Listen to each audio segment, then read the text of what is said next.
decir es que la accesibilidad es aquello que mira todas las condiciones en donde se busca que no existan barreras de ningún tipo, ni físicas, ni normativas, ni actitudinales, para que las personas puedan tener un esquema de inclusión y participar de manera libre y abierta en las decisiones, en las actividades y en general en todos los procesos de desarrollo del lugar en donde nosotros vivimos. La accesibilidad universal tiene que mirarse desde diferentes líneas. Accesibilidad es aquello que también es asequible, porque muchas veces hablamos de accesibilidad como, pues no hay barreras, hay rampas, hay guías podotáctiles, pero si no se cumple con la asequibilidad, que es decir, que esté al alcance del presupuesto de una persona, sigue siendo inaccesible, ¿no? Un libro que hable de accesibilidad universal y que tenga un costo que sea de manera restrictiva para ciertos grupos, no es accesible, ¿no? Otra característica de la accesibilidad es la adaptabilidad. Si los objetos, los entornos, las normas no tienen esta capacidad de mirar hacia la diversidad de personas, nuevamente no estamos siendo accesibles. Y finalmente la aceptabilidad, que también tiene que ver con condiciones actitudinales. Ahora, recientemente, revisando algunas normas de qué es lo que manejan en términos de accesibilidad, pues nos damos cuenta que están mirando una accesibilidad de tipo físico, pero no miran una accesibilidad ni buscan la construcción de una accesibilidad actitudinal. Y entonces, lo que estamos haciendo es un simulacro de inclusión que nunca se logra porque desde los paradigmas estamos pensando en una manera de exclusión. Entonces, la accesibilidad universal, he dicho, es una concepción que busca que los entornos, los espacios sean libres, de libre acceso para todos, pero además bajo el enfoque de derechos, ¿no? Las personas necesitamos tener acceso a la salud, a la educación, a una seguridad jurídica, y esto no se logra si no hay un concepto de accesibilidad universal. Si yo no puedo entrar a un hospital porque no hay una persona que me atienda y yo solamente me puedo comunicar a través de lengua de señas mexicanas, y entonces eso es una falta de accesibilidad. Yo no puedo a lo mejor acceder a la educación si yo tengo discapacidad visual y no hay material en braille. Yo no puedo acceder a un edificio comercial si este no está diseñado bajo esquemas de accesibilidad cognitiva y yo me pierdo en esos espacios. Entonces, todo eso es accesibilidad universal. Por tanto, decía, pues la accesibilidad universal está referida, pues también con los derechos, ¿no? De hecho, desde la Convención sobre los Derechos de las Personas con Discapacidad, que tiene que ampliarse a todos los grupos excluidos, se habla de que la accesibilidad es un derecho. Entonces, eso implica un compromiso por parte del gobierno y por parte de cada uno de los ciudadanos de cumplir con esto, puesto que si un objeto, si un espacio, si un material no es accesible, estamos suprimiendo los derechos de alguna persona. Entonces, también esto es fundamental, ¿no? Porque además implica que no es una condición voluntaria, sino que es algo que obligadamente tenemos que hacer porque México firmó esta convención y por tanto está obligado. Con esta convención,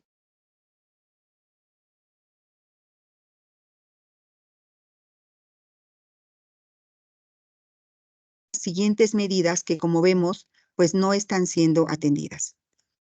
Estas medidas tienen que ver con los compromisos que México ha de cumplir y que se fueron firmados desde el 2007, es decir, han transcurrido varios años y México no ha cumplido de manera cabal con estos compromisos. ¿Cuáles eran? Desarrollar y vigilar la aplicación de normas sobre accesibilidad en las instalaciones y servicios. Que he dicho, si bien hay ciertos avances en normativas, no alcanzan a mirar todas las barreras que todos los grupos, incluidos los niños, las mujeres, etcétera, necesitamos. Tampoco ha asegurado que las instancias privadas, porque no solamente son las públicas, que ofrecen instalaciones y servicios al público sean accesibles. El compromiso es de todos, de los edificios y de las instalaciones privadas, pero también de las públicas. Y curiosamente, a veces sorprende que han sido más las instancias privadas las que han atendido esta condición, quizá entendiendo, porque además ni siquiera es económicamente conveniente no hacerlo, que las públicas, ¿no? También se comprometió a capacitar a personas involucradas en accesibilidad y esto vuelve a ser un elemento ausente. Ni hay capacitación, Ni siquiera se ofrecen carreras, ni mucho menos posgrados, a excepción de este que tiene recientemente 3 años de que se incorporó. No hay lugares donde se capaciten a personas en accesibilidad universal. Pero además este es un problema regional. La única especialidad en accesibilidad universal que existe, no solamente en México, sino en América Latina, es justamente la que ofrece la Universidad Autónoma del Estado de México. Es decir, este compromiso no se ha atendido ni en universidades privadas ni en universidades públicas, ¿no? Tampoco existe una línea que involucre a las personas que diseñan tanto arquitectónica como urbanísticamente e incluso objetos o diseño gráfico que tengan este enfoque, ¿no? Las carreras actualmente que ofrecen esta capacidad utilizan en el mejor de los casos alguna materia optativa y en la minoría no está sobre inclusión o sobre accesibilidad. Y esto claramente es un error. Tiene que ser un enfoque transversal. También se comprometió a equipar a los edificios e instalaciones con señalización en braille y en formatos de lectura fácil y que obviamente esto facilite la comprensión. Y nuevamente nos encontramos que existen mucho más normas, formas, esquemas, letreros, etcétera, etcétera, con esquemas claramente estilísticos, ¿no? Los arquitectos, los diseñadores juegan con las letras, sobreponen las imágenes, no revisan que haya un alto contraste. Y muchas veces lo que ocurre es que aunque nosotros sepamos leer y podamos ver, no estamos entendiendo cuál es el mensaje por este nivel exagerado de estética, de innovación y de creatividad en los letreros, cuando lo único que tenemos que hacer es establecer un formato de lectura fácil, ¿no? Que además tampoco se enseña en las escuelas de licenciatura, en las licenciaturas, por ejemplo, en gráfico, ¿no? Entonces, hay muchos elementos que están ausentes. Hablemos ahora de la accesibilidad universal y la inclusión. El pilar de la inclusión es, por supuesto, el reconocimiento de la diversidad. Y la diversidad tiene que ser mirado a través de la accesibilidad universal, puesto que la accesibilidad universal es esta condición que visibiliza las barreras. Si yo no miro las barreras, no las voy a poder eliminar. Y si hay barreras, entonces la inclusión no existe. La inclusión busca que se fomente y se garantice que todas las personas sean parte de, y no que estén en una manera separada. La inclusión, por tanto, significa que los sistemas establecidos deben de proveer acceso y participación recíproca, ¿no? Y yo voy poniendo aquí algunas imágenes que claramente nos dicen cómo solamente la inclusión puede ser un discurso y no llevarse a cabo, ¿no? Aquí vemos una rampa en una entrada de un OXXO, donde aparentemente se dice que es un espacio inclusivo, pero no se están mirando las barreras que la misma puerta y el abatimiento pueden tener, ¿no? Entonces la misma puerta se convierte en una barrera porque cuando la persona llega a la parte superior de la rampa, pues sencillamente hasta ahí se obstruyó el paso. Entonces no tenemos un esquema claro de inclusión. La inclusión tiene que mirar a la diversidad. La inclusión es este enfoque que responde de manera positiva a esta característica que tenemos todos. No somos diversos, tenemos diferentes alturas, tamaños, capacidades, etcétera. Y si entendemos que la discapacidad y la diversidad no es un problema, entonces podemos entender que la arquitectura, que el diseño urbano, etcétera, se enriquezca a través de la participación de todos, ¿no? Aquí vemos, por ejemplo, una banqueta donde tenemos una guía podotáctil que facilita que las personas con discapacidad visual puedan participar en esta ciudad. También es importante entender que los conceptos que hoy se manejan muchas veces tienen una conceptualización errada. Hablamos de integración y de inclusión como si fueran sinónimos y claramente no es así. Aquí vemos 4 esquemas que nos hablan de lo que es la exclusión, la segregación, la integración y la inclusión. Y ninguno de ellos logra realmente la participación activa de no ser la inclusión. Entonces, la accesibilidad universal no es integración. Accesibilidad no es poner a las personas con discapacidad en algunos lugares restrictivos, en los conciertos, en los cines o en los restaurantes.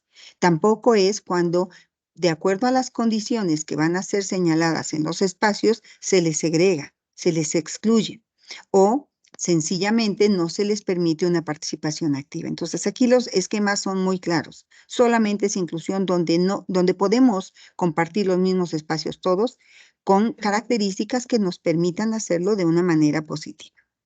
La accesibilidad universal, entonces, es una estrategia para la inclusión. Eso nos permite disfrutar de un mundo mucho más equitativo y respetuoso frente a las diferencias, pero también beneficiar a todas las personas sin perjuicio de sus características. Es decir, no tenemos que etiquetar ni excluir, no tenemos que hacer grupos o escuelas de personas, entre comillas, especiales. En realidad, lo que tenemos que hacer es generar las condiciones para que todos tomemos la clase en un mismo espacio y que existe esta diversidad desde el diseño, desde los materiales, etcétera. Hay que proporcionar un acceso equitativo y esto se hace revisando los procesos constantemente, valorando los aportes que cada una de las personas hace a la sociedad. Esos elevadores, por ejemplo, como el que muestro, aparecieron a raíz de la pandemia, es decir, tuvimos que vivir un momento de crisis mundial que nos afectaba a todos para poder hacer ajustes razonables que ya eran beneficiosos para otros grupos. Entonces, tenemos que ser muy sensibles también en que todos somos diversos. Y he dicho que la accesibilidad se tiene que mirar también desde el enfoque del derecho. El derecho es un conjunto de normas jurídicas que se dictan para regir que toda la sociedad esté manejando los mismos criterios de forma obligatoria, ¿no? Y entonces el incumplimiento de un derecho tendría que acarrear una sanción. Y esto tiene que definir las acciones que cada uno de nosotros hacemos. Pero esto no ha quedado muy claro, porque si bien existen normas y leyes que hablan de accesibilidad, estas son enunciativas, es decir, pareciera que son meras sugerencias y no hay sanciones si se violan. Yo creo que hoy muchos arquitectos y diseñadores y urbanistas tendríamos que ser sancionados porque no hemos generado las condiciones de inclusión que por derecho tienen todas las personas. Es un derecho que tienen ellos y que podrían o tendrían que demandar, ¿no? Entonces, esto de que de repente no les dejan a las personas subir a un avión con el perro guía o entrar a ciertos lugares con perros guías es eh, es una falta a los derechos de las personas, ¿no? Y están siendo vulnerados. Por tanto, tendrían que recibir sanciones. El derecho humano a la accesibilidad es un derecho transversal porque además trastoca todos los demás derechos. Nosotros hoy hablamos del derecho a la educación, a la salud, al trabajo, a la justicia. Pero si en alguno de estos espacios o en algunas de estas condiciones en donde yo recibo educación o salud o justicia, no existe un criterio de accesibilidad universal, automáticamente queda bloqueado ese derecho. Digámoslo así, la accesibilidad universal es el derecho a todos los derechos. Entonces, es importante promover y vigilar la accesibilidad en una obligación del gobierno, pero no solamente del gobierno, sino también de los particulares, la sociedad civil, los profesores, etcétera. Tenemos que promover el respeto a ese derecho, porque eso es lo único que permite la verdadera inclusión. La accesibilidad universal, entonces, en el ejercicio de derecho, implica el tener una mirada muy amplia a qué es lo que está pasando con la falta de inclusión de las personas. No se trata de decirnos universidades inclusivas, empresas inclusivas, se trata de tener una mirada analítica, primero de identificar las barreras, porque muchas veces ni cuenta nos damos, ¿no? Yo en alguna ocasión me acuso, invité a una alumna que hace un ejercicio de paradanza hacer una práctica en este auditorio donde hoy me encuentro, pero resulta que el auditorio tiene alfombra y entonces la silla de ruedas no puede rodar de una manera eficiente. Entonces, la alfombra es una barrera para las sillas de ruedas y yo creo que muchos o pocos, más bien yo creo que no muchos o muy pocos, sabemos que las alfombras son barreras para este tipo de personas, ¿no? Sobre todo cuando estas tienen una textura pues muy complicada para que la silla pueda girar. Tenemos que mirar también qué es lo que produce las barreras y qué podemos hacer para que éstas no se repliquen o no se originen nuevamente. Tenemos que desarrollar medidas, programas y políticas que nos permitan avanzar hacia la igualdad de oportunidades en el ejercicio de derechos. Entonces, como vemos, es un compromiso de todos. Hay que mirar también los fundamentos jurídicos que hay detrás del diseño y a los diseñadores nunca nos enseñan sobre esquemas jurídicos e insisto, y difícilmente nos hacen conciencia sobre que estamos infringiendo, que estamos generando un delito cuando nuestro diseño está excluyendo.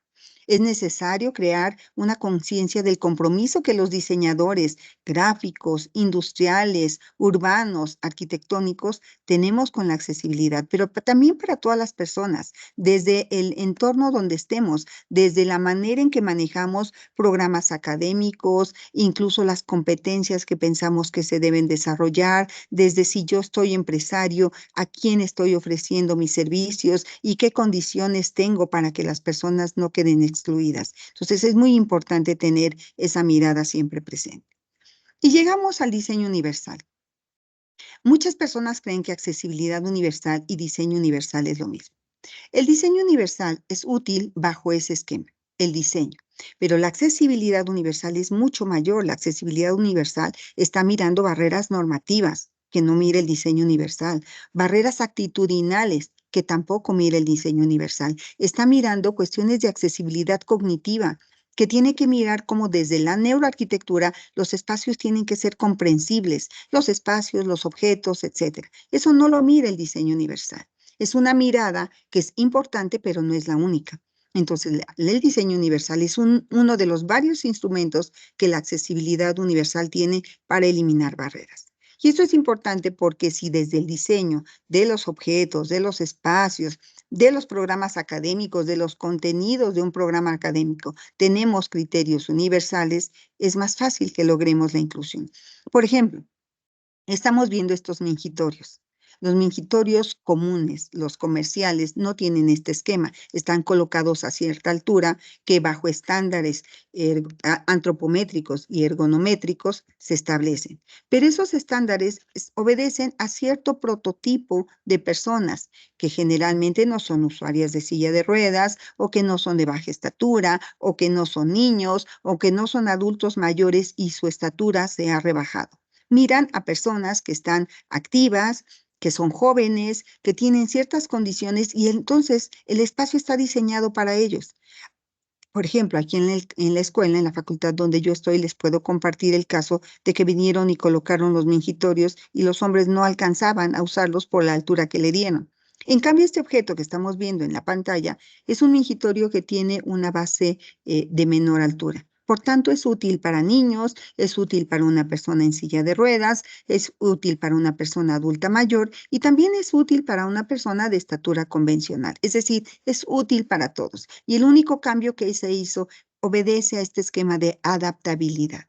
Y lo mismo estamos viendo en estos elementos escritos, ¿no? Donde podemos ver la letra si nosotros gozamos de la mirada, ¿no? De la capacidad de ver, pero también está ahí inmersa la escritura en braille. Entonces, estamos incorporando en un mismo documento, sin integración, es decir, sin separación de unos en un lugar y otros en otro, el mismo texto. Esto es lo que nosotros llamamos inclusión.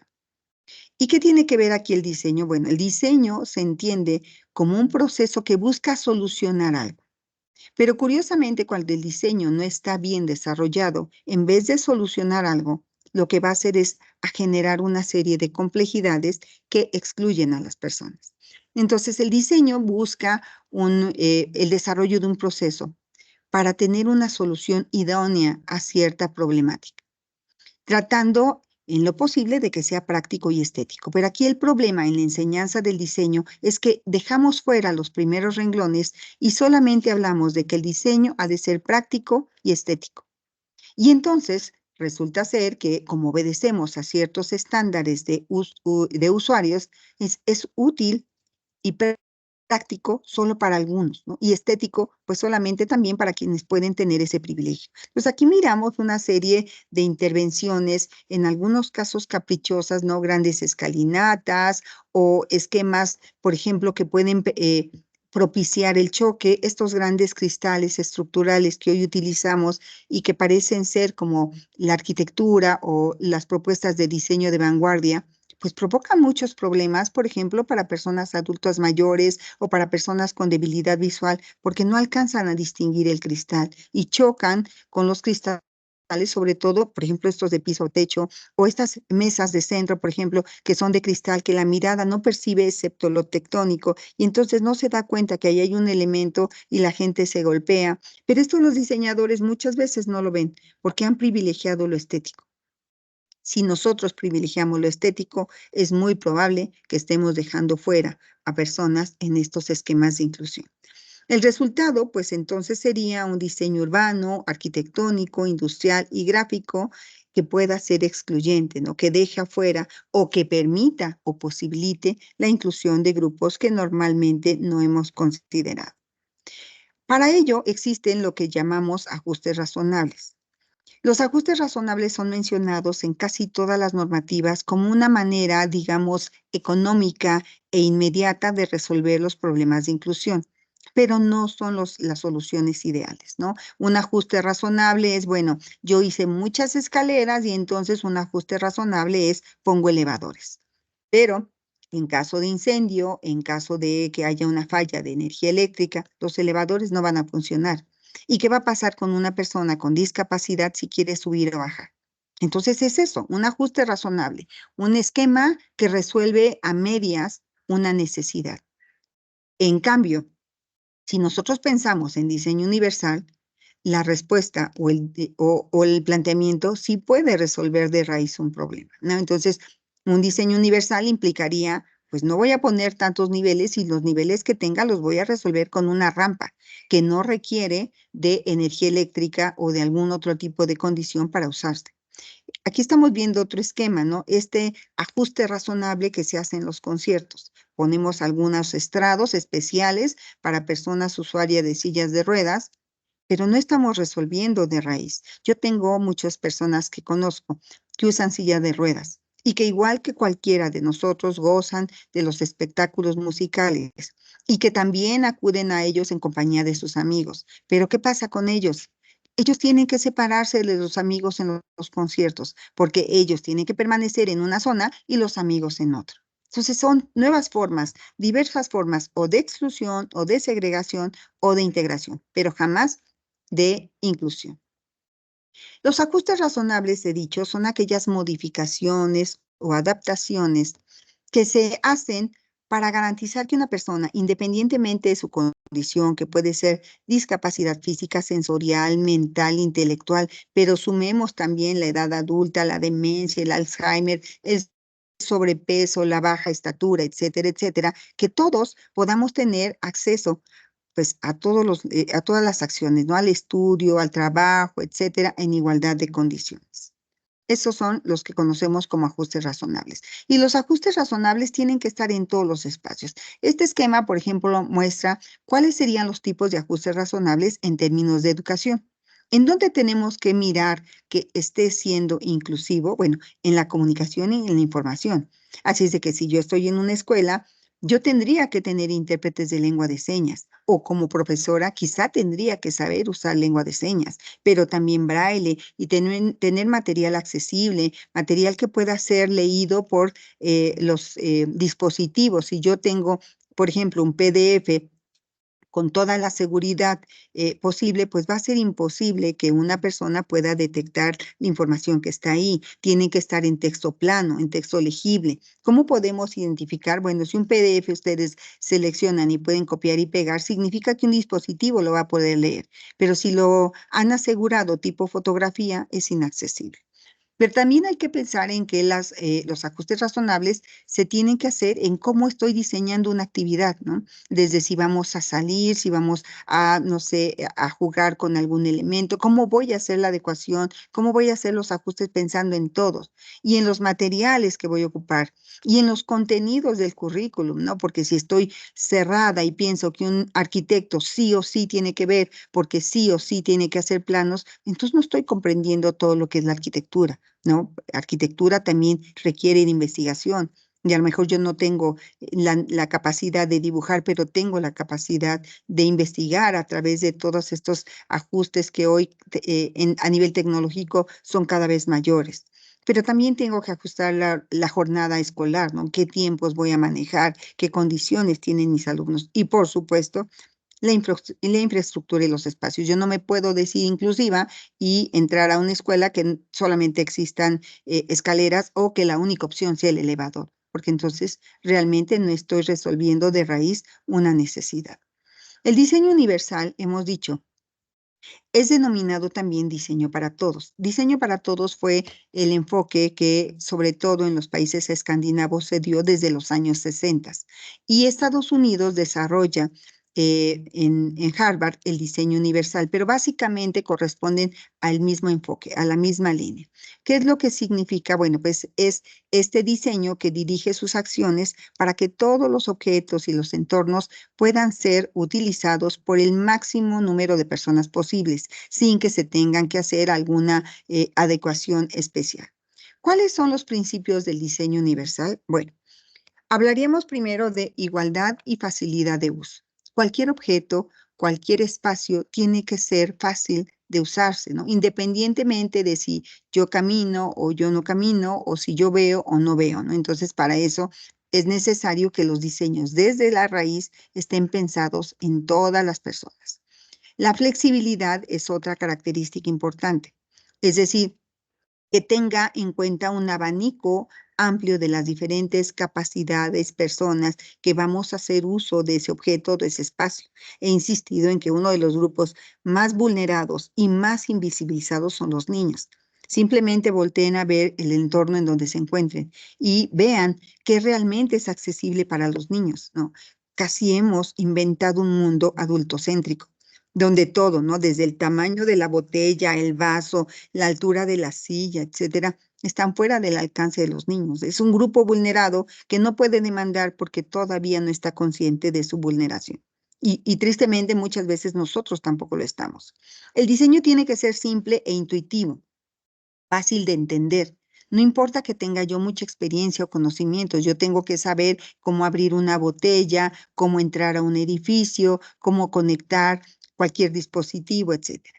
Tiene que tener información comprensible en diferentes formatos. ¿Qué pasa si yo no veo? ¿Cómo voy a poder manipular un objeto? Pues entonces tiene que tener cierta textura, tiene que tener cierta información para que yo pueda saber cómo manejarlo, ¿no? ¿Qué sucede, por ejemplo, con las personas adultas mayores y los cajeros automáticos? No son comprensibles, ¿no? De hecho, a mí me ha ocurrido, he encontrado algunos cajeros donde normalmente nosotros metemos la tarjeta en el sentido angosto. Pues hay algunos cajeros que cambian la jugada y hay que meterla en el sentido largo. Y entonces la gente intenta y intenta meterla como ellos saben hacerlo y resulta que al diseñador se le ocurrió pues que era innovador o que era más práctico o no sé cuál haya sido su argumento y cambia el formato de entrada. Y eso genera una serie de frustración, sobre todo para las personas que no tienen esta capacidad de adaptarse. Entonces, tiene que ser siempre comprensible y además que exija poco esfuerzo físico. Hay incluso hasta refrescos o latas que son verdaderamente imposibles de abrirse, ¿no? Entonces, no obedecen a un diseño universal. Que minimicen el riesgo de cometer un error, que no sean confusos y que los tamaños y los espacios sean apropiados, por ejemplo, para ayudas técnicas. Estos son los principios del diseño universal. También es importante mirar cómo nosotros estamos haciendo la aplicación de este diseño universal. A ver, si yo pongo escalera y pongo la rampa, de alguna manera sigo haciendo una especie de exclusión en este enfoque que hemos llamado integración. Es decir, algunos van por un lado y otros van por el otro. En cambio, hemos visto, por ejemplo, en el aeropuerto, cómo los cambios, estoy pensando en la Terminal 1, cómo los cambios no son tan de nivel, no son tan contrastantes y sencillamente la rampa es para todos, nos sirve a todos. Ese es un esquema de inclusión. Aquí hay un intento de un esquema de inclusión que, sin embargo, pues tiene muchas observaciones.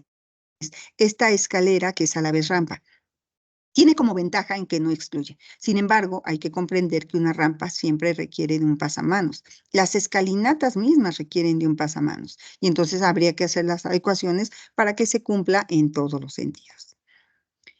¿Qué pasa también con la viabilidad? Porque muchas personas dicen, bueno, sí, sí, hay que incluir, sí, sí, son sus derechos, pero pues es muy caro, el dinero no alcanza, el presupuesto no da, pero los estudios nos muestran que en realidad la accesibilidad universal, además de ser viable, es pertinente, obviamente obedece a un derecho, pero sobre todo nos va a dar muchísimas, muchísimas ventajas. Yo he hecho análisis, por ejemplo, con personas que están a cargo de hotelerías. Cuando los hoteles son accesibles, evidentemente van a tener posibilidades de tener una demanda mayor. Pensemos en playas como Cancún, como, no sé, Acapulco, que en estos momentos tiene algunas condiciones de vulnerabilidad, en Puerto Vallarta, etcétera. En estos lugares, a estos lugares suele venir gente y en muchos de sus casos extranjeros, ¿no? Las personas extranjeras de Canadá, de Estados Unidos, tienen una posición económica, digamos, ya consolidada y vienen a México a disfrutar de estos espacios. Pero si llegan a un hotel donde no existen ajustes razonables, donde no hay a lo mejor elementos de apoyo en los baños, en donde hay una exageración de escaleras o simplemente los anchos y radios de giro no dan para un usuario de silla de ruedas, lo que van a hacer es cambiar de hotel e irse al hotel que sí les ofrezca esa ventaja. Entonces, claramente hay ventajas con tener estos esquemas de accesibilidad universal. Un análisis general de costos demuestra que si el proyecto, es decir, el edificio, desde el origen tiene estos esquemas de accesibilidad universal,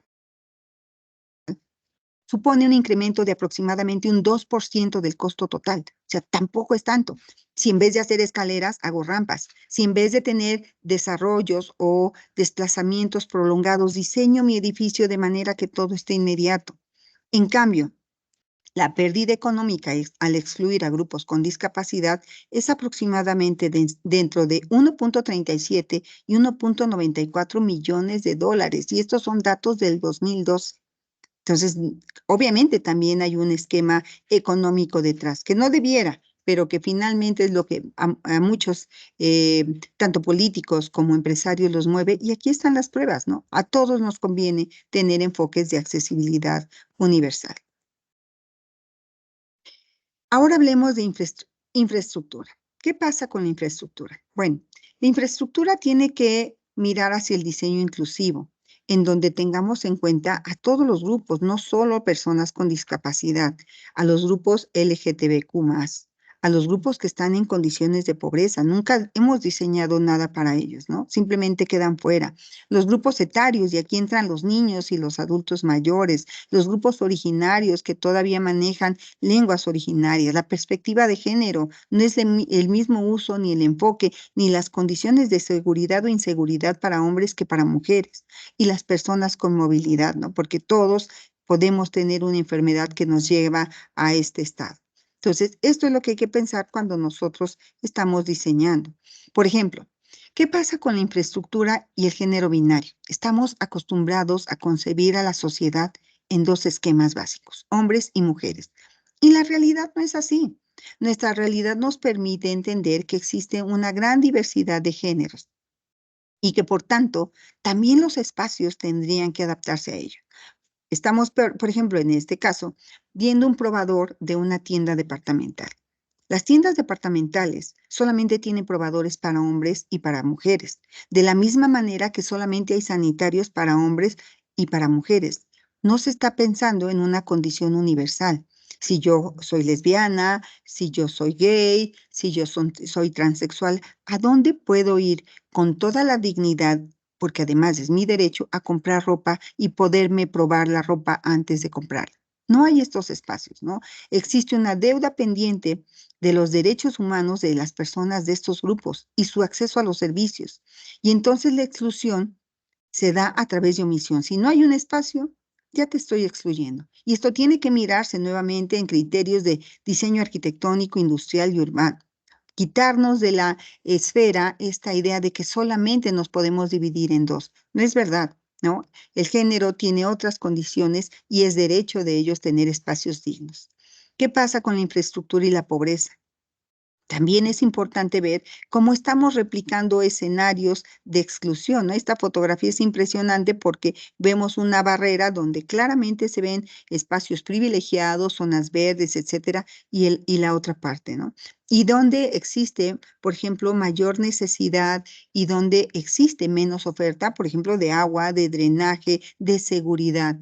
Siempre son más castigados los esquemas de pobreza. Y además, en esta idea de interseccionalidad, pues la pobreza se ve agudizada. Por ejemplo, hay una más alta asociación entre discapacidad y pobreza que cuando no existe la pobreza, ¿no? La pobreza nos lleva a escenarios pues de alta inseguridad, ¿no? Y los empleos con más grado de inseguridad o riesgo, pues son tomados por personas en condiciones de pobreza. Los lugares donde no existen condiciones de sanidad están ligados a la pobreza y eso nos lleva a la enfermedad y en algunos casos la enfermedad deriva en discapacidad. Es decir, hay claramente una línea que excluye a las personas en condición de pobreza y que eso va a generar otras condiciones de exclusión que se van agudizando. También claramente la infraestructura y la discapacidad física, ¿no? Aquí estamos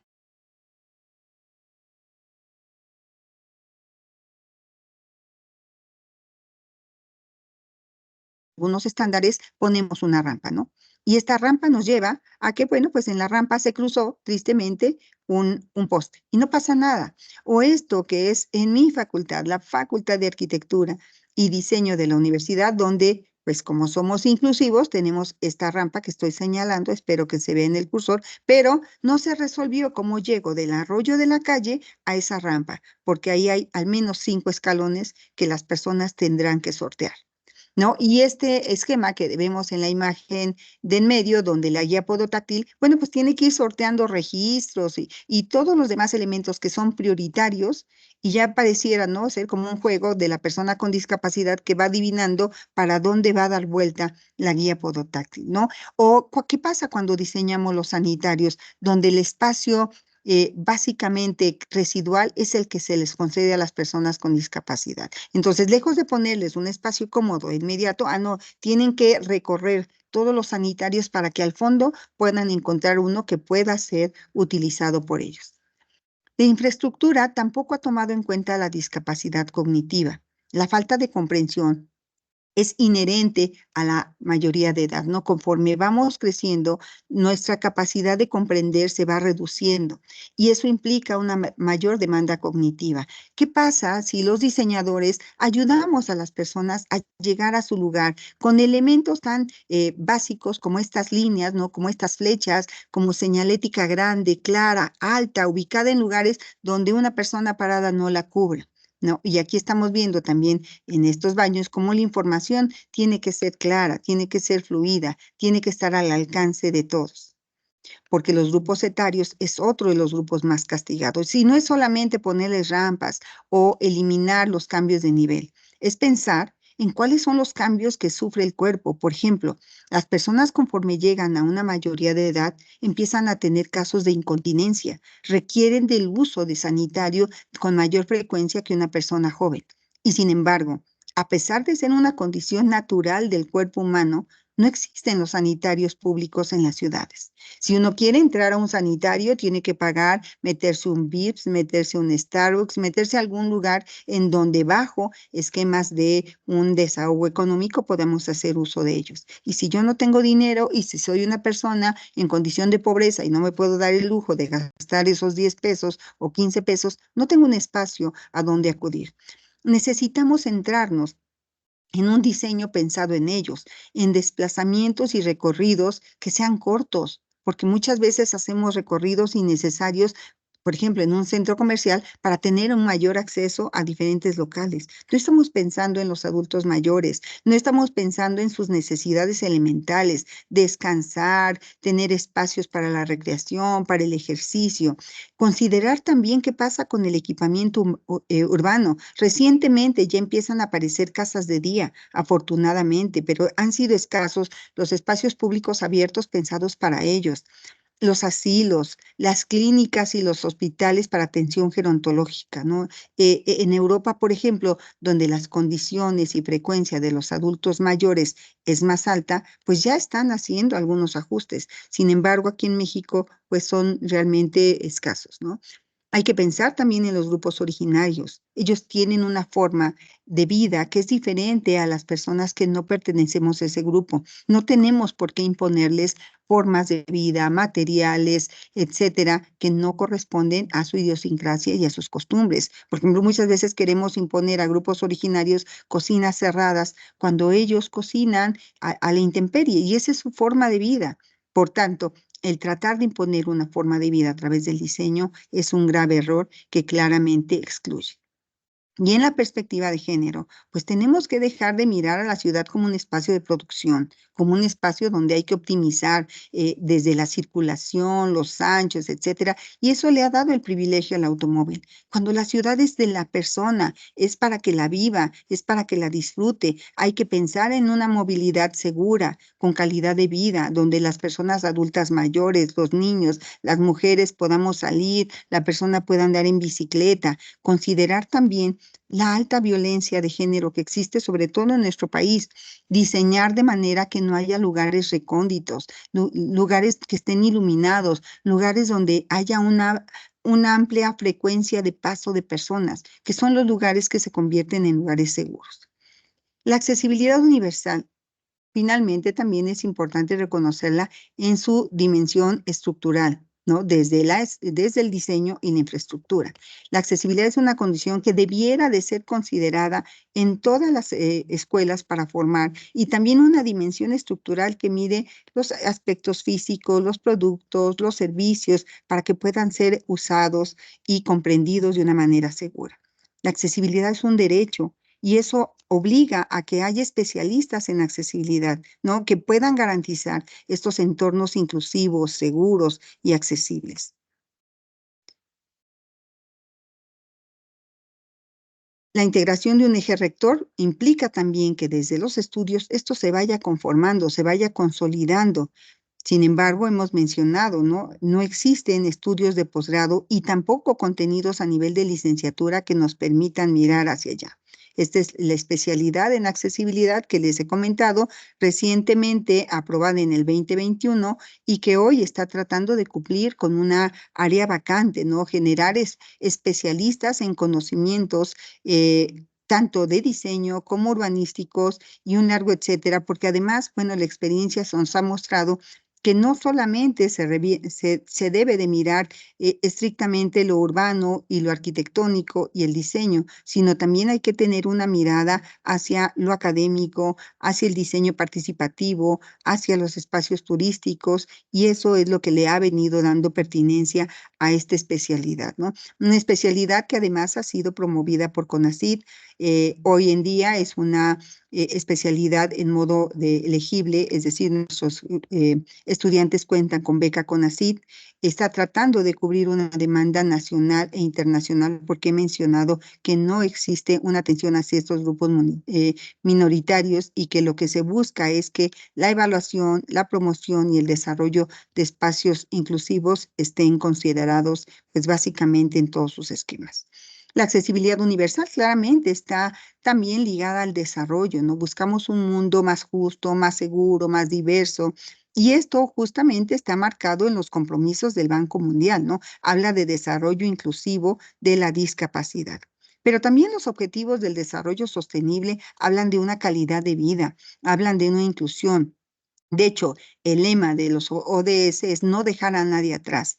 Entonces, por tanto, la Agenda 2030 está mirando la reducción de las desigualdades como lo vemos en el objetivo 10.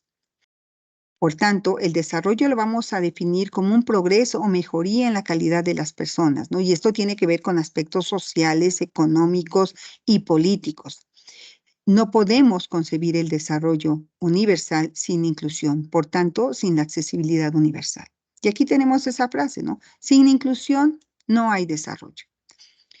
No es posible que existan, por ejemplo, omisiones, acuerdos internacionales como la Declaración Universal de los Derechos Humanos, a la Carta del Derecho a la Ciudad, a la Convención sobre los Derechos de las Personas con Discapacidad, a la Agenda 2030 y los Objetivos del Desarrollo Sostenible y a la nueva Agenda Urbana Hábitat 3. No podemos omitir estos planes internacionales donde en todos se habla de inclusión. Y ya para cerrar, he de decir, la accesibilidad, como lo hemos visto hoy, no se limita a rampas, no se limita a lenguas de señas, no se limita a braille, no son solo los ajustes razonables y claramente tampoco es solamente el diseño universal. La accesibilidad implica eliminar barreras no solo físicas, sino actitudinales e institucionales. La accesibilidad universal, por tanto, no es una opción, no es condescendencia, no es un acto de buena fe, No es un acto de asistencialismo como tristemente se difunde en muchos medios. No es una cuestión de principios. La accesibilidad universal es un derecho y en consecuencia es una obligación. Muchas gracias.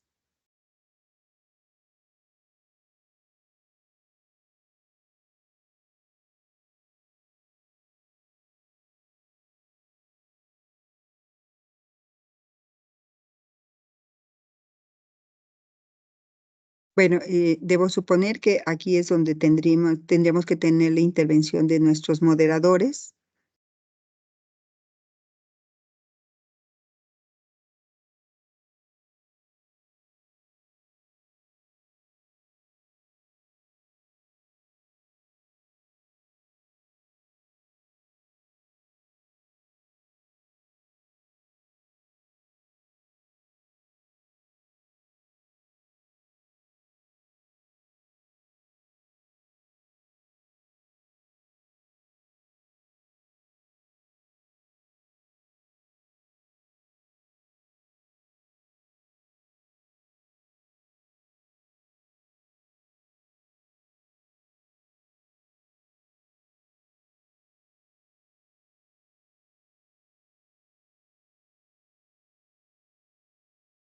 Bueno, no sé si haya posibilidad de interactuar con las personas, si hay alguna pregunta, me pueden confirmar si han podido escuchar todo de manera clara. Sí, doctora, todo muy claro. Yo soy Angélica Martínez del Departamento de Diseño y pues yo le felicito por lo que nos aporta. Actualmente yo estoy estudiando mi doctorado en diseño y precisamente este tema era, no prendo mi cámara porque estoy desde el celular y si no se No me se va a ver así preocupe. la cara. Eh, yo estoy estudiando mi doctorado en diseño y precisamente va sobre este acceso hacia mi caso de estudio, mis sujetos de estudio son niños ciegos con autismo, ¿no? Ujú, Entonces, yo quisiera encaminar mi proyecto hacia materiales didácticos precisamente para ellos, ¿no? O sea, que ujú. sea un proyecto porque utilizan metodologías ya sea del autismo, metodologías para niños ciegos, pero no una específica para los niños que son ciegos y que tienen un diagnóstico autista. Entonces, aunque el tema no va tan, porque este es acceso universal, ¿no? Entiendo que es más como en el entorno, pero pues realmente también poderlo centrar, ¿no? Hacia las necesidades específicas, en este caso de los niños, realmente a mí me aportó. ¿No? O sea, que no, como ahorita dijo al final, ¿no? No nada más es el braille, no nada más es que haya rampas, hay un entorno muy amplio, ¿no? Y de mucha aportación que nosotros los profesionales desde nuestras disciplinas podemos aportar, ¿no? No importa que seamos ingenieros, médicos, diseñadores, ¿no? Yo creo que todos podemos tener como esta intención de poder aportar desde nuestras áreas de conocimiento a poder ampliar esta, Ujú. pues vaya, ¿no? Este grupo rezagado, porque queramos o no, sigue siendo un grupo rezagado, ¿no? Y vulnerable. Sí, por supuesto, pero sí aclarar, claramente cuando hablamos de diversidad, también estamos hablando de personas con neurodivergencia. Claramente Ujú. el autismo es una condición que no se ha comprendido y que se ha asimilado a una discapacidad cuando es una condición, ¿no? Es una forma de vida, es una manera de entender el mundo. Yo afortunadamente me parece que tengo una clara concepción de lo que es el autismo. De hecho, uno de los profesores que interviene en la especialidad en accesibilidad es un doctor en diseño y es una persona con autismo. Y esta idea de trabajar la accesibilidad cognitiva y de reforzar todas estas condiciones desde la dislexia, desde, por supuesto, cualquier condición de neurodivergencia, es parte de, me parece que cuando hablamos de accesibilidad universal, y traté de ser muy enfática en ello, no me refiero estrictamente al entorno, hablo de los servicios, hablo de las normas, hablo de las gestiones. Entonces, claramente, pues lo que comenta es bien importante, ¿no? Nosotros tenemos que mirarlo desde el escenario donde estemos. Y de eso se trata la actividad que yo les voy a pedir que hagamos a continuación. Eh, Cada uno de nosotros tenemos un espacio, un entorno, a lo mejor yo soy abogado, a lo mejor yo doy clases, a lo mejor yo estoy a cargo de alguna dirección, etcétera. Podríamos hacer un ejercicio donde hagamos una descripción de esas 10 acciones, 10 aspectos, 10 condiciones en donde yo podría hacer un cambio a través de un esquema de inclusión. Entonces, para ello, yo les pediría si pudieran hacer una especie de lista donde ustedes puedan describir esas condiciones y que en un momento más, en cuanto ustedes lo hayan concientizado, podamos nosotros compartir cuáles podrían ser esos efectos, ¿no? Y que este no sea estrictamente un taller al que participamos y a la una, cuando nos despidamos, todo esté muy bien y sigamos en nuestro día normal. Yo querría realmente propiciar una acción, un cambio, una concientización, una mirada hacia lo que dicen las leyes y un reconocimiento hacia lo acotado que estas mismas están, porque no han comprendido todo esto, ¿no? Yo podría platicarte, Angélica, una larga lista de situaciones que hemos vivido con esta persona con autismo, ¿no? Desde la necesidad, por ejemplo, de un apoyo psiquiátrico que es muy poco accesible, ¿no? En el mejor de los casos les apoya algún psicólogo, de la necesidad y de este encadenamiento de exclusión, porque resulta que la persona, si necesita un psiquiatra, pues necesita servicios médicos, pero para tener servicios médicos necesita un empleo y resulta que no le dan empleo por su condición, ¿no? Entonces eso es una cadena de exclusión. Si nosotros alcanzáramos a distinguir esas 10 acciones en mi entorno, no sé, estoy pensando, pondré un ejemplo. A ver, yo soy coordinadora de la especialidad. ¿Qué acciones puedo hacer para no dejar a nadie atrás? Bueno, a lo mejor voy a pensar en, yo no voy a poner restricciones en los profesores de acuerdo a su condición, ¿no? Y entonces yo puedo aceptar, y está quizá mal dicho, a una persona con autismo, pero ya integrar a una persona con autismo es para mí una acción de inclusión. Ahora, si yo hablo de, y ahí ya tengo una acción, ¿no? Si yo hablo de accesibilidad universal, yo no puedo restringir el acceso a personas como alumnos en su condición. Y hoy, afortunadamente, puedo presumir que en la primera promoción de la especialidad de 12 alumnos, yo tenía una alumna con discapacidad motriz y una alumna con una fuerte debilidad visual. Y además tenía una alumna que no pertenecía a un género binario y tenía una alumna de grupos originarios. Entonces, estos alumnos tienen espacio aquí como lo deben de tener en cualquier otro lugar, ¿no? En la segunda promoción tenemos ahora una persona con discapacidad motriz y una persona con autismo. Entonces, nuevamente estamos mirando una acción que permita la posibilidad de que las personas incursionen. Otra acción que podría yo manifestar como un ejemplo es, he tratado de eliminar algunos requerimientos que se me han obligado a tener como un promedio mínimo de 8, cuando en muchas ocasiones las personas no alcanzan ese promedio mínimo de 8 en una licenciatura si tienen estas condiciones, porque además van encadenando una serie de esquemas de exclusión, ¿no? En las primarias les dan educación especial, generalmente los segregan, generalmente pues para evitarse problemas pues los pasan y no pasa nada y así van llegando al nivel secundaria, donde se replica, al nivel preparatoria, se replica y resulta que cuando llegan acá pues traen todo este esquema de exclusión, pero además de vulneración, ¿no? Porque el no atenderlos, el solamente aprobarlos, los está vulnerando. Y de ahí podríamos hablar de una tercera, de una cuarta, de una quinta acción. Pensemos cada uno de nosotros en 10 acciones. Si les parece bien, vamos a dar, ¿qué serán? 15 minutos.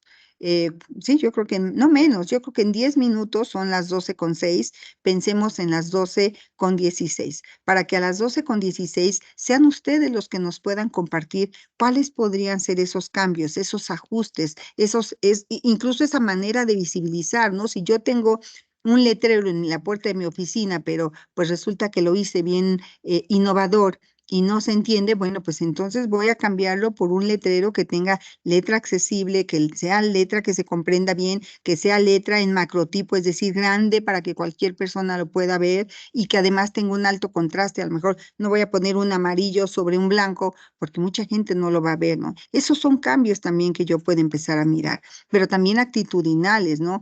Cómo trato a mis alumnos, cómo trato a las personas, qué pienso de una persona que no pertenece a un género de binomio, ¿no? Es decir, qué prejuicios tengo con una persona si es lesbiana, o sea, todo esto son parte de nuestros cambios y de la visibilización. Entonces yo los invito, son las 12:07, vamos a esperar hasta las 12:16 y entonces les voy a pedir que si a lo mejor no están en condiciones de abrir su cámara, yo lo respetaré, pero sí podemos abrir el micrófono y compartir qué es lo que nosotros estamos detectando como posible acción que podemos buscar hacia la inclusión, ¿de acuerdo? Y todo esto que ustedes digan es accesibilidad universal. Por tanto, no son solo rampas. Accesibilidad universal es cambiar mi letrero y ponerlo que se vea, ¿no? Y aumentar el tamaño o simplemente ponerlo porque a lo mejor mi oficina no tenía letrero. Adelante, Julieta, te escuchamos.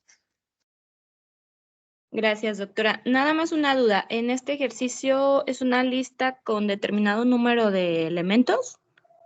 Los que ustedes gusten, yo propongo 10, pero vamos, la verdad es que si después de este taller nos vamos con 3 acciones que de verdad estemos comprometidas y en la posibilidad de hacer, yo creo que es ganancia. Nuestro reto es hablar de 10 acciones que desde mi gestión, desde mi puesto, desde mi formación, desde incluso en casa lo podemos hacer, podamos buscar la inclusión. Así es de que no me he ido, solamente apago cámara y micrófono a las 12:16 nos reconectamos y entonces me encantará participar y platicar con ustedes, ¿de acuerdo? Entonces, 12:16 estamos de regreso. Gracias. Perfecto, gracias.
Ahorita te veo.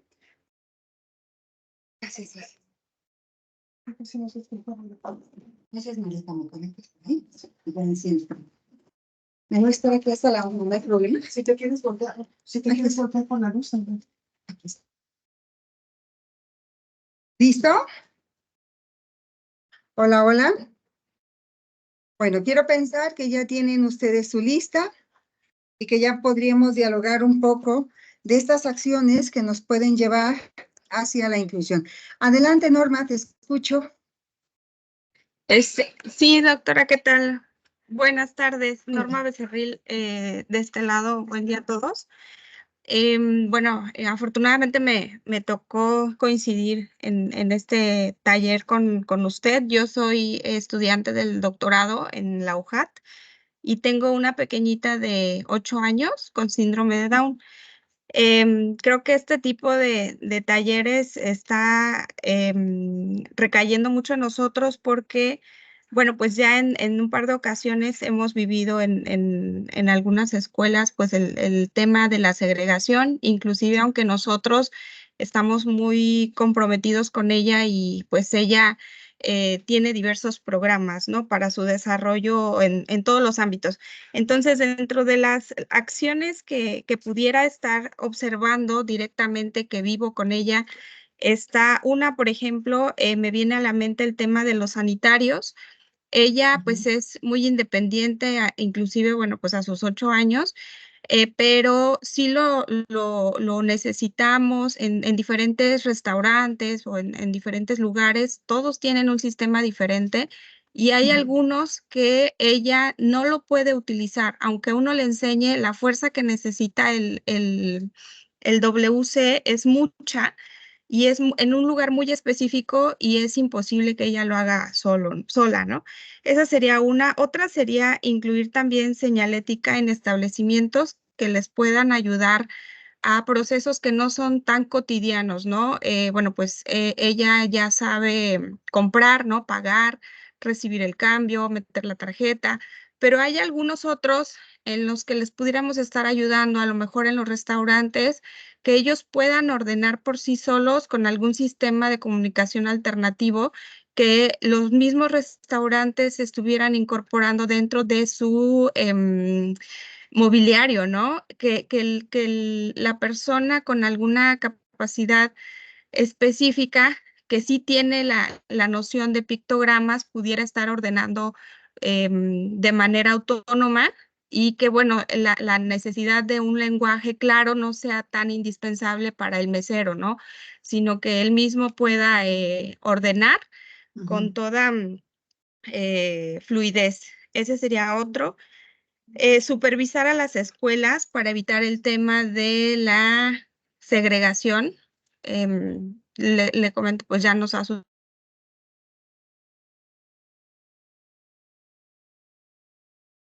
tenemos la noción, sabemos que la inclusión no es eso, pero bueno, es la opción que tenemos, ¿no? Está en un aula, pues solamente son 6 compañeritos y todos tienen alguna condición. Y en el otro grupo tienen pues a los 23 regulares, que bueno, yo sé que nos estamos perdiendo de muchas experiencias que a ella le pudieran estar sirviendo para poderse desarrollar mejor. También aquí pudiera hacer una sugerencia, usted que tiene mucho más contacto con las necesidades, de incorporar un sistema de denuncias para este tipo de segregación que estamos viviendo los padres de familia, pero que no sea directamente que nosotros tengamos que irlo a poner ante la SEP y que, bueno, pues ahí se nos pudiera cerrar una puerta en cuanto a la reinscripción de nuestros hijos, ¿no? Sino que sea un sistema de denuncia anónimo donde nosotros pudiéramos mandar una alerta, así como en una app, de decir, aquí está sucediendo esto en tal escuela, para que ustedes pudieran, bueno, para que el gobierno pudiera tener la capacidad de en ese momento ir a la escuela a hacer una visita sorpresa y no pues que las supervisiones sean programadas y pues que en ese momento a mi niña la incluyan en el aula regular porque fue la supervisora de zona, ¿no? Lo comento porque mi pequeñita pues también lleva maestra monitor, entonces pues de ahí también tenemos muchos datos.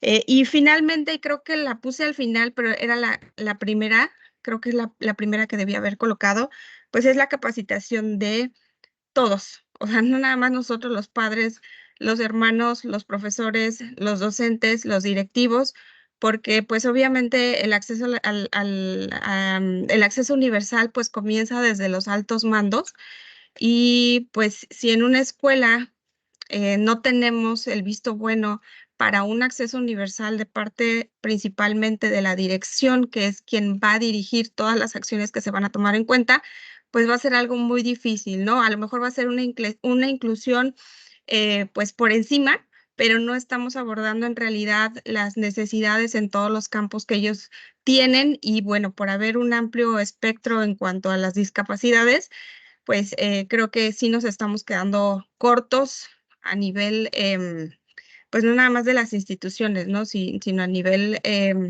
nacional. Y bueno, no es nada más problema nuestro, me ha tocado estar en algunos trabajos, bueno, en algunas conferencias, cursos, este problema pues es a nivel internacional. Entonces el tema de la discapacidad es un mundo paralelo y abordar todas las discapacidades pues es algo súper o sumamente complejo. Entonces creo que esas 6 acciones pudiéramos empezar con la primera, que es la capacitación del personal, ¿no? Norma Leticia, bueno, aquí yo estaba tomando nota, has dado en muchos aspectos que siempre he estado tratando de visibilizar. Primero, voy a empezar, aunque son varios. La discapacidad ha transcurrido por diferentes modelos. Hay una abogada que se llama Agustina Palacios, que se encuentra en Argentina. Yo he tomado un par de cursos de capacidad jurídica, fíjense, como arquitecto, tomando cursos de capacidad jurídica para lograr comprender. La discapacidad ha tenido 3 modelos. El primero se llama prescindencia y en ese modelo la gente, y estoy hablando de épocas griegas, romanas, pero también de la Segunda Guerra Mundial con los nazis, ellos pensaban la discapacidad es algo que tiene que desaparecer. Por tanto, y además era muchas veces producto de un castigo celestial, ¿no? Entonces, había que desaparecerlos. Hubo épocas donde literalmente los exterminaban. Hubo otras épocas en donde se les concentraba en manicomios, hospitales o hasta en las mismas casas. Se supone que ese modelo ya lo rebasamos. Después vino un modelo llamado modelo médico. Bajo ese modelo, la discapacidad se entiende como enfermedad y ojo, la discapacidad no es una enfermedad, no, es una condición. Entonces, bajo el esquema del modelo médico, hay que sanar al que está enfermo, hay que curar al que está mal, ¿no? Porque además hay un esquema de tú estás mal, yo estoy bien. En el modelo social, todo eso se rompe. Y lo único que entendemos es que el ser humano es diverso, ¿no? Habemos morenitos, claritos, chaparritos, gorditos, jóvenes, viejos, hombre, mujer, gay, o sea, somos diferentes. Y eso es lo primero que tenemos que legitimar. En ese modelo, además de que es un modelo social donde, a ver, todos somos diferentes, todos tenemos cabida, el mundo tiene que estar diseñado para todos, las leyes, las normas, la forma de mirar tiene que cambiar, tiene que ser para todos, además como modelo de derechos. Y entonces eso cambia todo. A mí realmente yo tengo muchos años trabajando la discapacidad, la exclusión, los grupos vulnerables, ¿no? Grupos originarios. Y cuando yo empecé a leer sobre el modelo social y el modelo de derechos, realmente cambió todo, porque esto implica entonces que, número 1, lo que está asociado al derecho es la dignidad y la autonomía. Y eso es fundamental y lo pensé ahora que me hablabas de, claro, una persona tiene que poder pedir su comida en un restaurante y entrar a un baño sin necesidad de que alguien lo empuje, lo cargue, y los niños y las personas con discapacidad, los usuarios de silla de ruedas, están sujetos a eso, a la dádiva del ser humano y eso va en contra de su dignidad y de su autonomía, pero vulnera su derecho. Y hablar de derecho habla de obligación. Entonces, señores, es nuestra obligación, restaurantero, que tengas una manera de atención accesible, ¿no? A lo mejor una aplicación, a lo mejor algo que sea auditivo, que lo tengas en braille, que no dependa la persona, independientemente de sus condiciones, de la ayuda de nadie, ni de la mamá, ni del restaurantero, de nadie. porque eso es dignidad, hacerlo solo. Si me vas a empujar, ya no soy digna. Si hago una mala rampa y dependo de que alguien me empuje, ya vulneraste mi dignidad. Entonces, desde ahí me parece que es importante. Pero el modelo social implica también un cambio que no está estrictamente restringido al diseño. Yo por eso decía, el diseño es un chiquito. Si pensamos que la accesibilidad es diseño, estamos mirándola muy corto. La accesibilidad universal es la actitud, son los paradigmas. Yo escucho hoy tristemente en el radio, hoy en estos días está un anuncio donde habla el doctor Simi, ¿no? Y el doctor Simi dice, a ver, todos estamos sujetos a sufrir. Ya la palabra sufrir habla del modelo médico, a sufrir de una discapacidad. Pero si así está decidido o definido, entonces hay que buscar sanarnos, o sea, el modelo médico.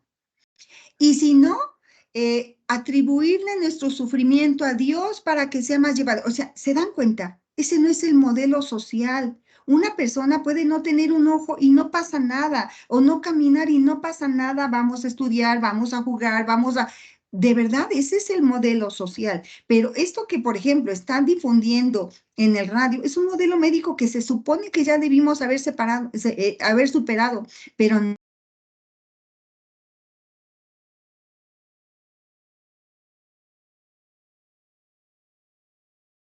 sales en el segundo.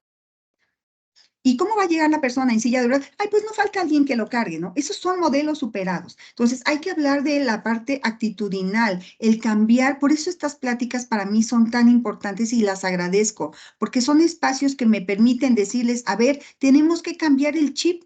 Ni son personas con ninguna debilidad, ni están con ninguna disminución. Revisen, el concepto de discapacidad cambió en el 2021, porque antes la Real Academia decía, discapacidad es una deficiencia, o sea, nuevamente, yo estoy bien, tú estás mal.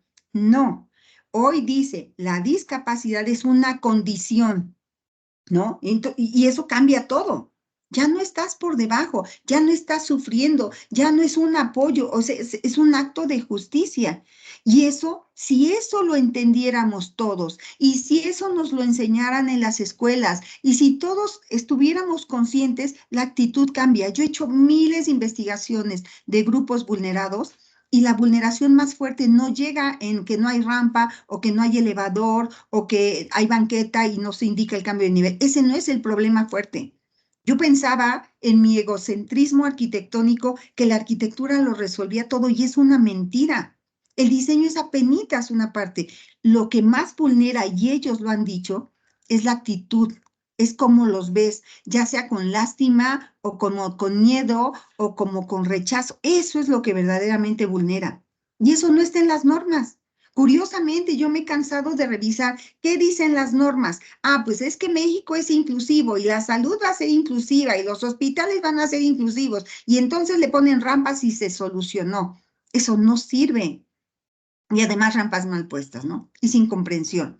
Entonces, tenemos que empezar por entender desde el modelo social y desde el modelo de derechos. Primero, que ellos tienen un derecho y y que tenemos la obligación de atenderlo. Obligación. Yo digo que debiera de haber pena de cárcel para aquel arquitecto, para aquel diseñador, para aquel profesor, para aquel dueño de una escuela, para aquel político que no está permitiendo la inclusión verdadera, porque la inclusión lo usamos como un ornato y lo colocamos y es hoy políticamente correcto y está de moda, ¿no? Y no es cierto. Tenemos que empezar con esto, claro, la denuncia y la exigencia de derechos.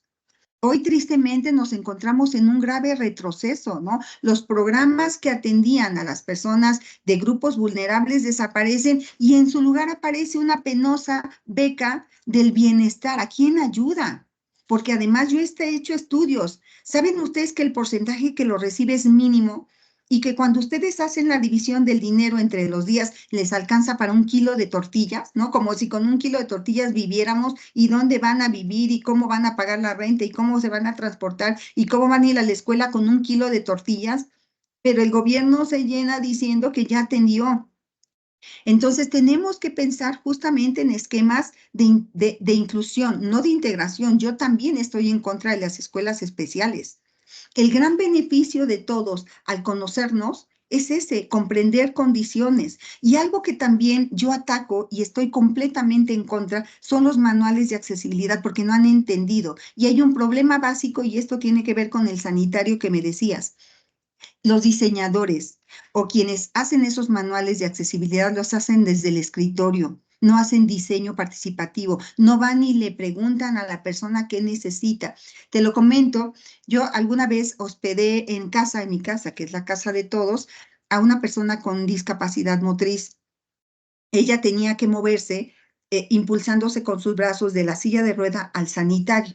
Y ella requería cierta ayuda para hacer eso. Entonces, yo jamás había mirado mi WC como lo veo a partir de que la conocí. Entonces, esa vez que estuvo en mi casa, me dijo, doctora, es que su sanitario es mejor que otros. Y yo, ¿por qué?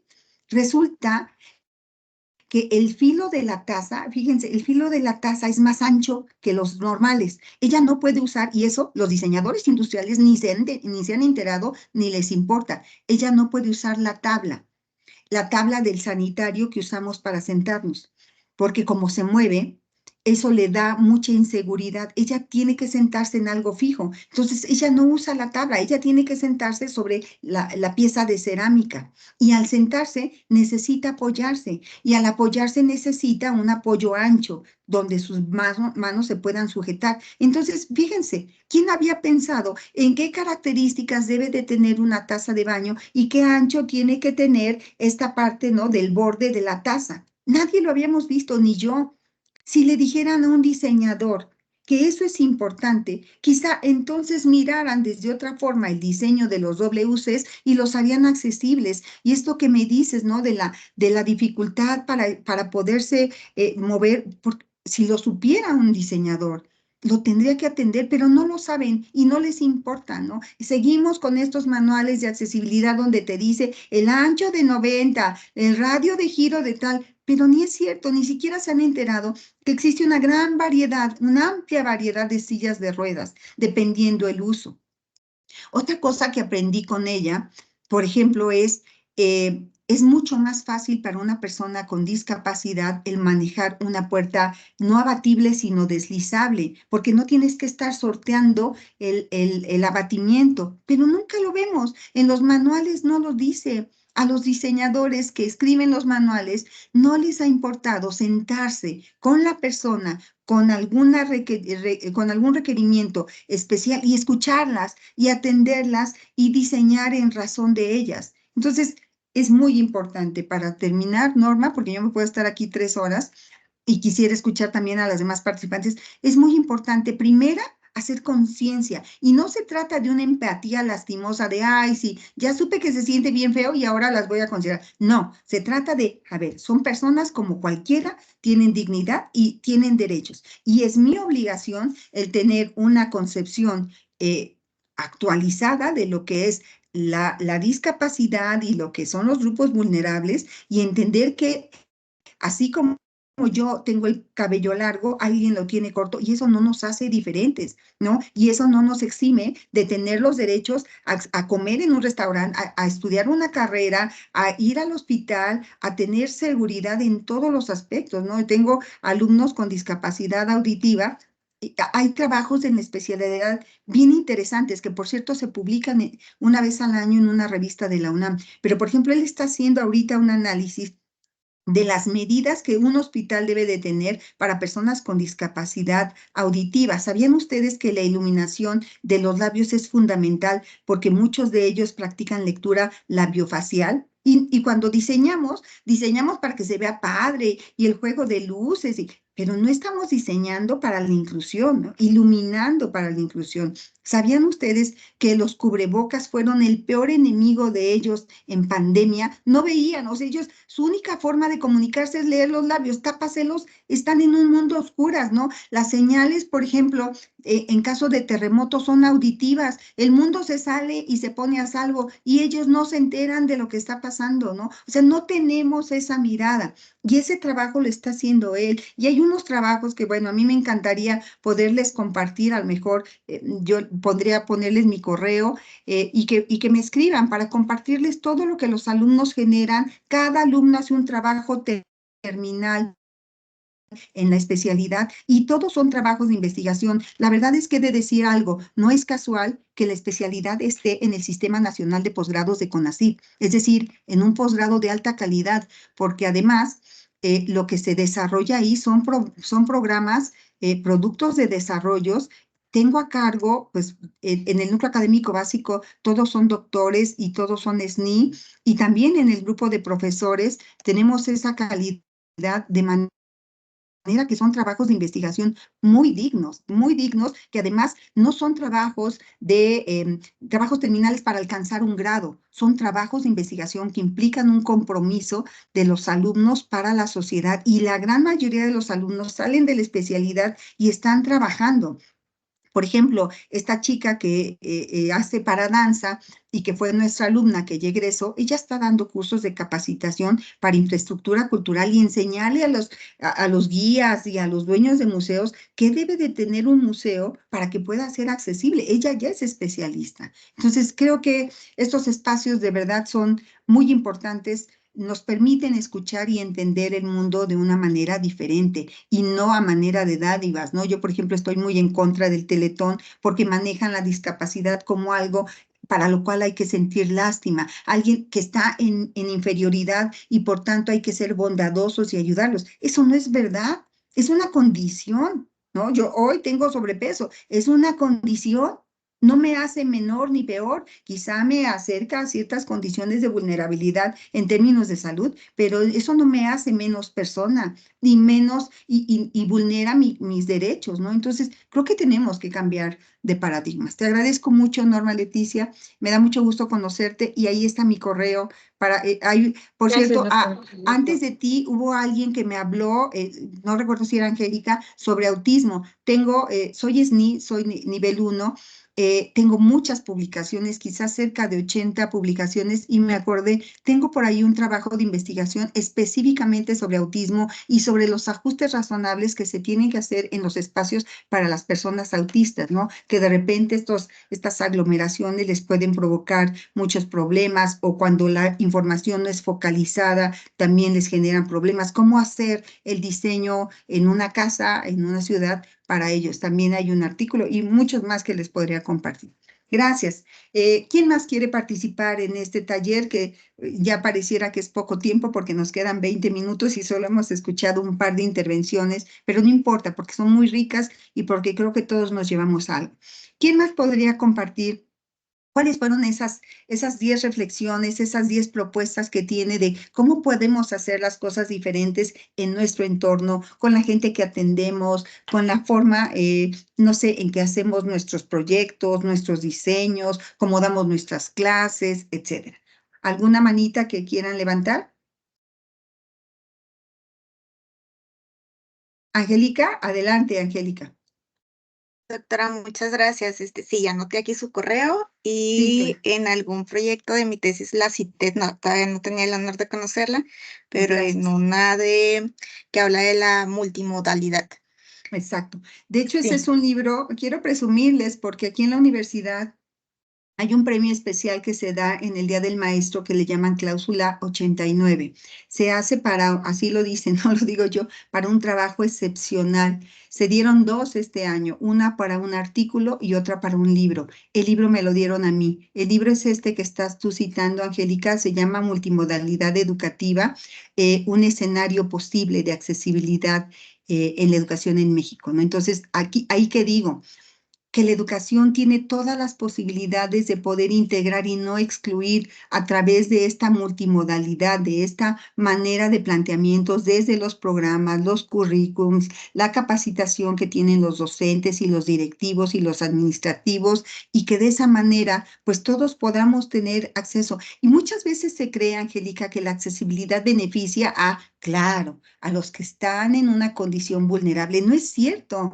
La accesibilidad nos beneficia a todos. Ahorita me trajiste a la mente un proyecto que está haciendo una de las alumnas que está a punto de egresar, que por cierto se llama igual que tú, Angélica, y que Gracias. ella está a cargo de una oficina de servicio social. Bueno, para alumnos de nivel licenciatura, ¿no? Servicio social y prácticas profesionales. No sabes cómo se confunden los alumnos con los formatos, con el llenado, que va aquí, que va allá. Y ella se dio cuenta que ahí hay un problema de accesibilidad. La accesibilidad es para todos. La accesibilidad es para que todos sepamos cómo llenar un formato, cómo hacer un trámite. Todos, porque a todos de repente eso nos deja perplejos. Y ha hecho un proyecto maravilloso, Angélica, donde habla incluso de uso de aplicaciones, donde habla, por ejemplo, de lugares donde te pueden, ahí mismo en la aplicación, qué significa centro, no sé, tu centro o tu institución. Pues hay quien dice, bueno, ¿cuál es mi centro? ¿Es la universidad? ¿Es la facultad? ¿Es el centro de investigación? Hay muchas cosas confusas que damos por hecho. Entonces está tratando de visibilizar todo esto desde la parte física, ¿no? Está pensando en una adaptación y reubicación de la oficina, porque resulta que, contrario a cualquier lógica, esa oficina que tiene tanta demanda, la pusieron en el tercer piso, ¿no? Y escondida. No tiene señalética, no hay información que te lleve a la oficina. Ella está poniendo un poco esto que les enseñé, que lo hace mucho una arquitecta española que se llama Berta Brusilovsky, estas flechas que te dicen, a ver, tú sigue el verde y vas a llegar a tal lugar.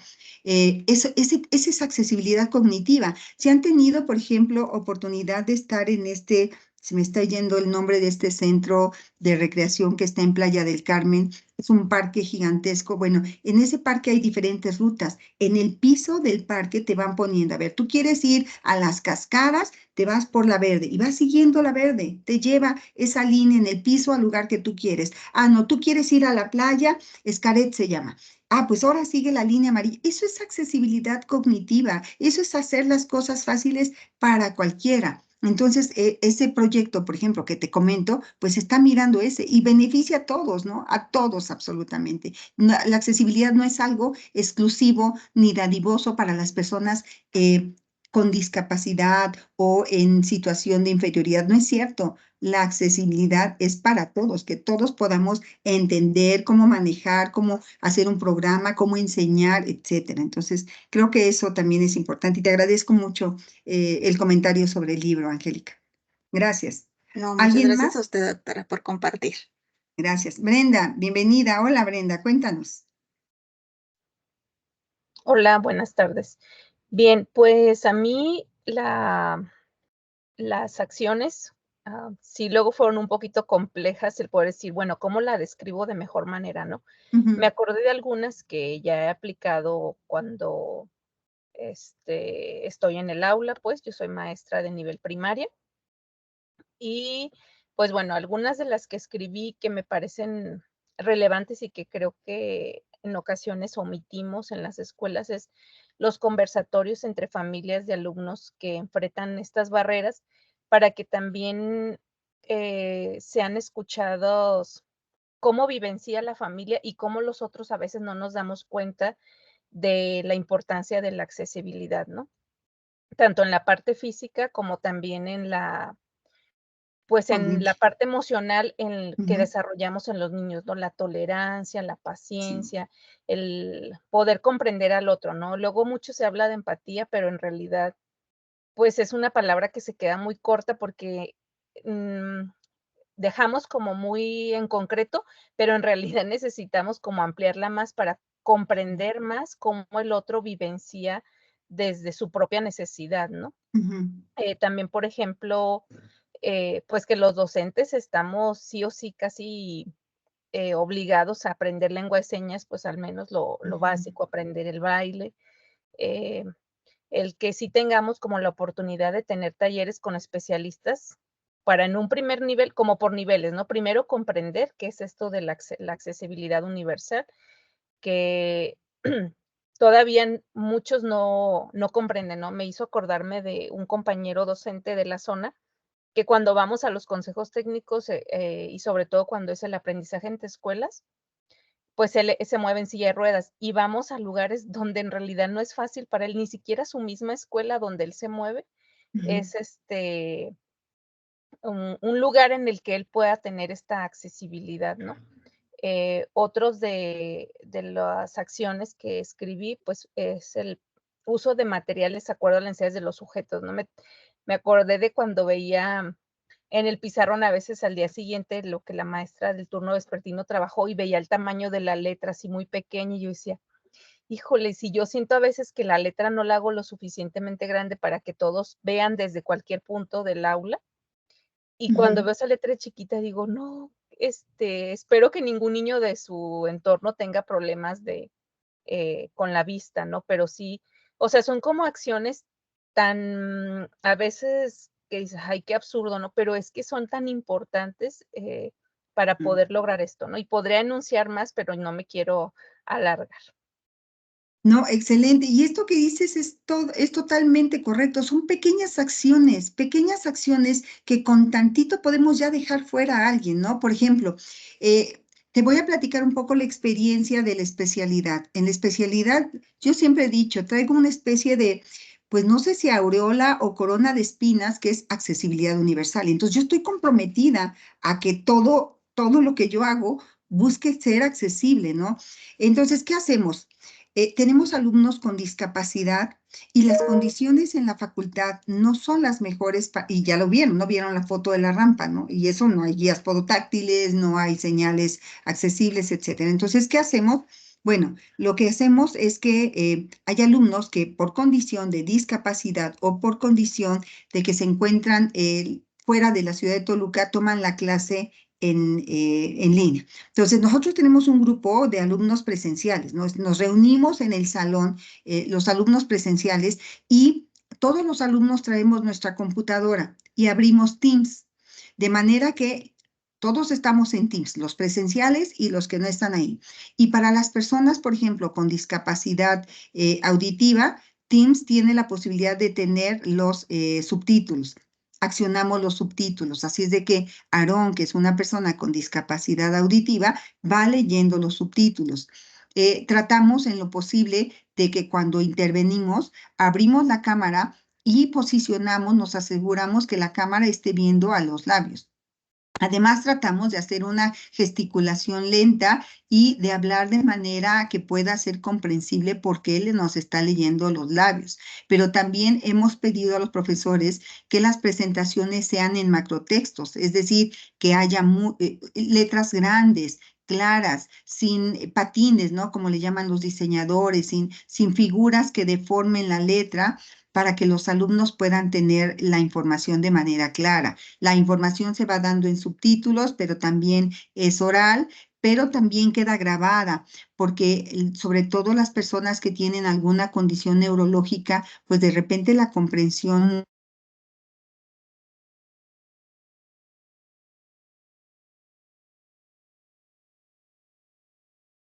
e intervenir de esa manera, pues facilita, ¿no? Entonces hay muchas cosas que son pequeñitas que nos sirven, ¿no? Simplemente grabar la clase, simplemente poner subtítulos, simplemente hacer la letra grande, simplemente hacer que tengan alto contraste, ¿no? Entonces yo, por ejemplo, suelo ir a una cafetería que está aquí cerca y siempre le he dicho al cafetero, oye, por favor, cambia tu menú porque están las letras amarillas sobre fondo blanco, pues yo no veo qué dice el menú, ¿no? O luego, como dices, Angélica, tienen la letra tan chiquita, yo ya no la alcanzo a ver. Si la pones grande, no les molesta a quienes ven bien, pero ayuda mucho a quienes no ven. Entonces, son pequeñas